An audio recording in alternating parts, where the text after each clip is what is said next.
भगवान गणेश के जन्म की कथा। शिव पुराण। भगवती पार्वती की दो सखियां थीं, एक जया और दूसरी विजया। उन्होंने माँ पार्वती से कहा, हे सखी, ये सभी रुद्रगण हैं जो प्रभु की आज्ञा में सदैव तत्पर रहते हैं। असंख्य गणों में भी हमारा कोई नहीं है। ये सभी रुद्रगण शिव की अनन्य भक्ति के कारण ही यहाँ उपस्थित हैं। वे सभी हमारे साथ हैं, परंतु आप हम सभी के लिए भी एक गण की रचना कर दीजिए। माता पार्वती ने सखियों की बातें सुनकर मन ही मन विचार किया। एक दिन की बात है। माँ पार्वती स्नानागार में थी। भगवान शिव अपनी प्राण प्रिय से मिलने गए। उस समय माता स्नान कर रही थी। नंदी ने भगवान से निवेदन किया, परंतु नंदी के निवेदन को अनदेखा कर भगवान शिव सीधे स्नानागार में चले गए। माँ पार्वती यह देख मन ही मन बहुत दुखी हुई और चकित हो गई। तब माता ने मन ही मन विचार किया कि मेरी सखियाँ जया और विजया ठीक ही कह रही थी। यदि शिवप्रिया ने मन ही मन विचार किया, यदि मेरे द्वार पर कोई गण होता तो मेरे प्राण प्रिय स्वामी नहीं आ पाते। इन गणों पर मेरा संपूर्ण अधिकार नहीं है। इस प्रकार विचार कर मन ने अपने उपटन के मैल से एक चैतन्य बालक का निर्माण किया।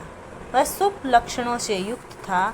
उसके सभी अंग दोष रहित एवं सुंदर थे। उसका वह शरीर गौरवपूर्ण, सुंदर, विशाल और अतुल्य पराक्रम से संपन्न था। माँ भगवती ने अपनी मंत्र शक्ति से उसमें प्राण डाले और आशीर्वाद दिया और कहा, आज से तुम मेरे पुत्र हो। तुम्हारे सिवा दूसरा मेरा प्रिय कोई नहीं है। उस चैतन्य रूप बालक ने माँ भगवती को प्रणाम किया और कहा, माता, आपका प्रत्येक आदर्श स्वीकार्य है। आप आज्ञा दें, मैं सदैव आपकी आज्ञा का पालन करूँगा। देवी पार्वती ने कहा, तुम मेरे प्रिय पुत्र हो। एक दिन माता ने पुत्र से कहा, मेरे अंतपुरी में किसी को मत आने देना, इसका ख्याल रखना। इसके बाद माँ भगवती अपनी सखियों के साथ स्नान करने चली गई। कुछ समय पश्चात भगवान शिव आए और माँ पार्वती से मिलने की इच्छा दे अंदर जाने लगे, परंतु दंडधारी गजानंद ने कहा, माता स्नान कर रही है, उनकी आज्ञा के बिना कोई भी अंदर नहीं जा सकता। मैं यहाँ माता का द्वार रक्षक हूँ। भगवान शिव माता के प्रिय पुत्र से सर्वथा अनजान थे। वे उस हठी बालक पर क्रोधित हो गए और अपने गणों को आज्ञा दी और युद्ध शुरू हो गया। परंतु माता पार्वती के सर्वगुण बलशाली पुत्र से कौन जीत सकता था। सभी गणों का तेज अक्षीण हो गया। भगवान शिव का क्रोध बढ़ता ही जा रहा था। इससे क्रोधित होकर भगवान ने अपना त्रिशूल फेंका, जिससे माँ के प्रिय गजानंद पुत्र का सिर कटकर दूर गिर गया। पुत्र का सिर कटते ही माँ भगवती क्रोधित हो गई और उन्होंने सहस्त्रों रोध शक्तियों को उत्पन्न कर दिया। स्वतर हाहाकार मच गया।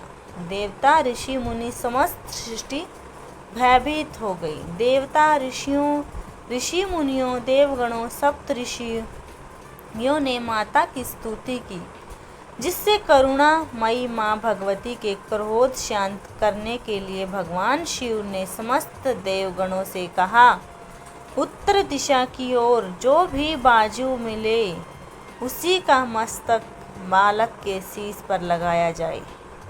उत्तरी दिशा में कुछ दूरी पर जाते ही एक गज मिला, जिसके एक ही दंत था, उसका धड़ लगाया गया। अभिमंत्रित जल से छिड़का।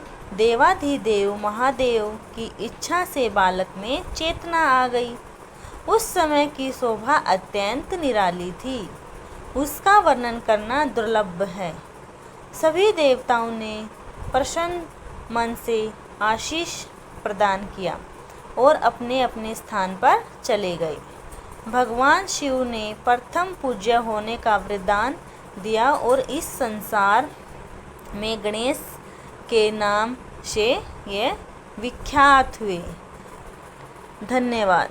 Please share and subscribe my channel.